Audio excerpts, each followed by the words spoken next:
Namo Phat. Thanks so much for joining me for our daily practice check-in. Listen, listen, listen. This wonderful sound calls us back to our true home.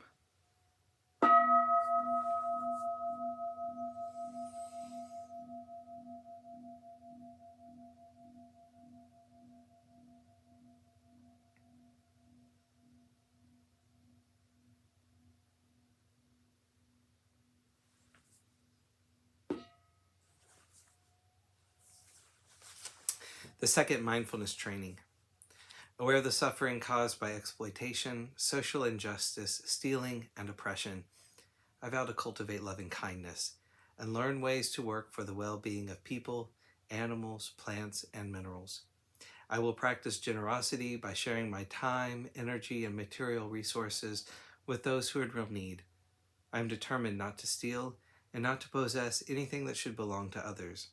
I will respect the property of others, but I will prevent others from profiting from human suffering or the suffering of other species on earth.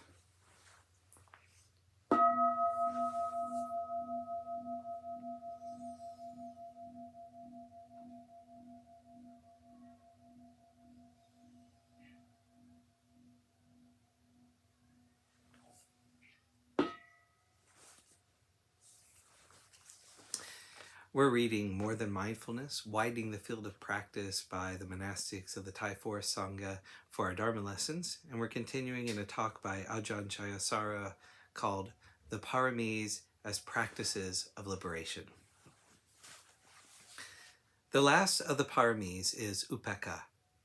It's very easy to see in children that liking or disliking are to them absolute values. They can say no, and when you ask them why not, they say, I don't like it. And to a child, not liking something is a completely rational and sufficient reason for not having anything to do with it. I don't think that adults are really that different, except we can disguise it a lot more.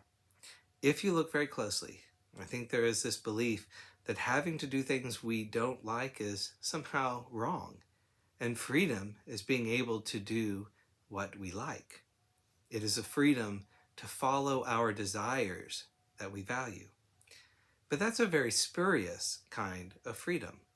The freedom provided by equanimity, on the other hand, is the freedom from being compelled to act or not to act by feelings of liking and disliking.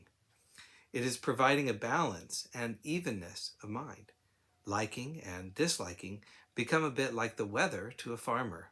Some days it may be brutally hot and other days it may pour with rain.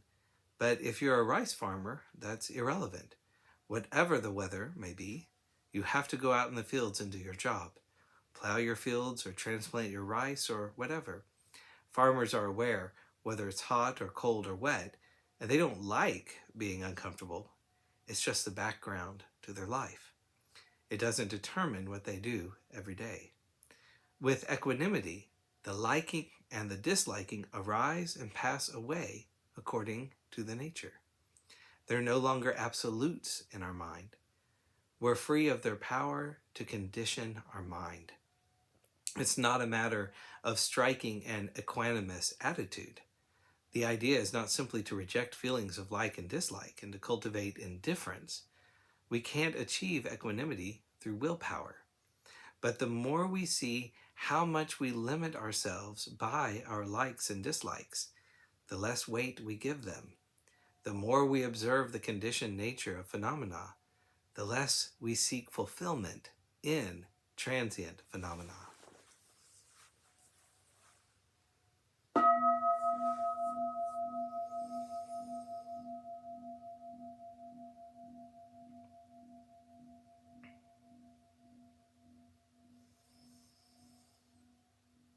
May all beings be well. May all beings be happy. May all beings be peaceful. Namo Phat.